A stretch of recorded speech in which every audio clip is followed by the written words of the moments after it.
갑자기 허리랑 다리가 너무 저려서 병원을 여러 군데 다녔는데 첫 번째 병원에서는 수술을 꼭 해야 한다. 두 번째 병원에서는 주사만으로도 충분하다라고 했다는 겁니다. 그래서 또 혹시나 하는 마음에 세 번째 병원을 가봤더니 수술까지는 아닌데 시술을 꼭 하셔야 된다라고 했다는 겁니다. 그래서 환자분이 이렇게 말씀하십니다. 병원마다 말이 다 다르니까 도대체 누구 말이 맞는 건지 모르겠습니다. 그런데요, 이런 상황이 생기면 환자분들 입장에서는 정말 혼란스럽고 당황스러우실 겁니다. 그리고 실제로 이것을 모르시면요, 어영부영하다가 실제로 필요하지 않은 치료를 받게 되실 수도 있습니다. 그래서 오늘은 왜 척추질환은 병원마다 치료가 다르게 이야기될 수 있는지, 그리고 속지 않고 치료를 잘 받으려면 어떻게 해야 하는지 그 이유를 설명드리도록 하겠습니다.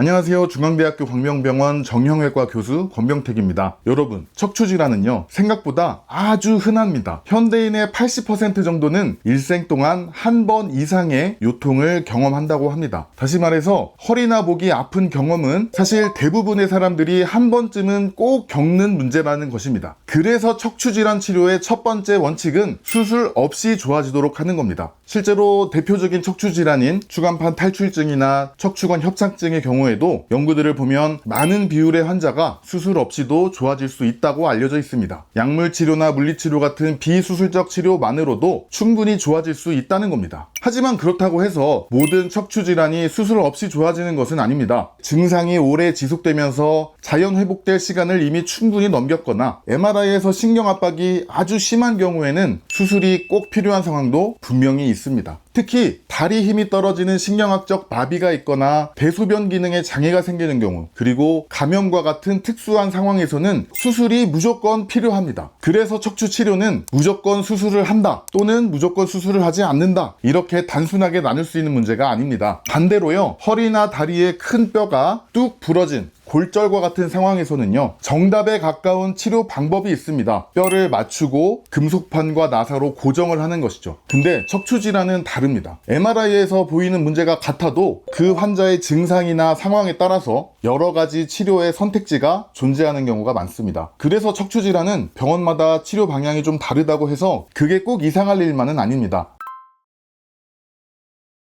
왜 병원마다 추천하는 치료가 다른지 구체적으로 말씀드리겠습니다. 이것을 말씀드리려면 먼저 의사 입장에서 환자분들이 오셨을 때 어떤 치료를 선택할 수 있는지를 먼저 말씀드리는 게 좋겠습니다. 환자분이 오셨을 때 통증이 아주 심하거나 신경학적 증상이 없는 경우라면요, 먼저 물리치료나 약물치료 같은 보존적 치료를 먼저 고려할 수 있습니다. 약물치료만으로 통증 호전이 부족하다면 신경차단술 같은 주사치료를 고려할 수 있습니다. 주사치료로도 안 되면 신경성형술이나 풍선 확장술 같은 척추 시술을 고려할 수 있습니다. 마지막으로 고려할 수 있는 게 수술입니다. 약으로도 안 되고 주사로도 안 되는 환자들은 감압술이나 유압술처럼 신경을 압박하는 원인을 직접적으로 제거하는 수술이 필요한 경우가 있습니다. 이걸 카드게임이라고 생각하시면 이해가 쉽습니다. 어떤 의사는 이 환자의 통증을 조절하기 위해서 1번 카드, 물리치료부터 차근차근 써봅시다 라고 할 수도 있겠고, 또 어떤 의사는 지금 통증이 너무 심하시니까 4번 카드, 즉 척추 시술을 바로 쓰는 게 좋겠습니다 라고 권유할 수도 있는 것이죠. 증상이 심하지 않고 통증이 시작된 지 오래되지 않았다면 1, 2, 3번 카드, 보존적 치료만으로도 좋아질 확률이 높아집니다. 그런데요, 이 치료들은 그 효과를 확인하는 데 시간이 걸립니다. 그리고 간혹 더 이상 호전되지 않고 통증이 지속되는 경우도 있습니다. 일상생활이 힘들 정도로 고통스럽다면 그때는 4번 카드인 시술이나 마지막 카드인 수술까지도 고려할 수 있는 겁니다. 척추 시술에 대해서 잠깐 말씀드리면요, 가장 적극적인 비수술적 치료입니다. 주사 치료의 효과를 못 보시던 분들도 하고 나면 어느 정도 통증이 호전될 수 있는 그런 치료입니다. 그런데요, 이게 가성비가 안 좋아요. 수술만큼 재료비가 비쌉니다. 수술은 가장 확실하게 원인을 제거할 수 있는 치료입니다. 비용도 들고 경우에 따라서는 약간의 위험성도 있습니다. 그래서 되돌릴 수 없는 마지막 카드입니다. 그래서 결국 여기서 선택이 갈립니다. 이거는 환자의 상태와 상황을 고려해서 결정할 수 있습니다. 그리고요, 의사마다 접근하는 방식이 조금 다를 수도 있습니다. 또 병원의 진료 환경이나 장비에 따라서도 치료 접근이 조금 달라질 수 있습니다.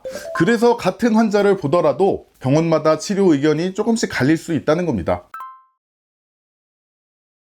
여기서 척추 치료에서 가장 중요한 얘기를 하나 드리겠습니다. 수술이 무조건 꼭 필요한 상태가 아니라면 내가 원하는 치료의 속도나 목표를 어느 정도는 정할 수 있다는 겁니다. MRI에서 보이는 모양이 같더라도 환자마다 원하는 치료의 방향이 다를 수 있습니다. 예를 들어서 어떤 환자분은 다음 달에 너무 중요한 일이 있습니다. 그 전까지는 무조건 다 나아서 그거를 잘 해내고 싶습니다. 반대로 어떤 분은 또 이렇게 얘기합니다. 저는 시간이 좀 걸려도 괜찮습니다. 수술만큼은 최대한 피하고 싶습니다. 이런 상황이라면요, 이 두 분의 치료 방향은 완전히 달라질 수밖에 없습니다. 첫 번째 길은 목적지까지 빨리 갈 수 있지만 약간은 위험한 길입니다. 그리고 두 번째 길은 안전하지만 오래 걸리는 지루한 길입니다. 첫 번째 길은 수술에 해당될 테고요, 두 번째 길은 비수술적 치료에 해당되겠죠. 여기서 참고가 되는 연구가 하나 있습니다. 척추 분야에서 유명한 연구인데요, 스포트 연구라는 겁니다. 이 연구에서는 허리 디스크 환자를 대상으로 수술 치료와 비수술 치료를 비교했습니다. 결과를 보면 보존적 치료를 받은 환자분들도 충분한 시간이 흐르면 상당수가 호전되는 경우가 많았습니다. 하지만 수술을 받은 환자들은 통증이 더 빨리 그리고 더 크게 좋아지는 경향이 있었습니다. 다시 말해 같은 상황에서 수술은 더 빠른 회복을 기대할 수 있는 치료가 되겠고요, 보존적 치료는 시간이 걸릴 수 있고 통증이 지속될 수 있지만 그래도 어느 정도의 통증 호전을 기대할 수 있는 치료이다 라고 이해할 수 있겠습니다. 그래서 척추 치료에서 중요한 질문은 수술이냐 아니냐 이것뿐만이 아니라 지금 나에게 맞는 치료 목표가 무엇이냐 라고 생각합니다. 수술이 꼭 필요한 일부의 경우가 아니라면 치료의 결정권은 환자분들에게도 어느 정도 있습니다.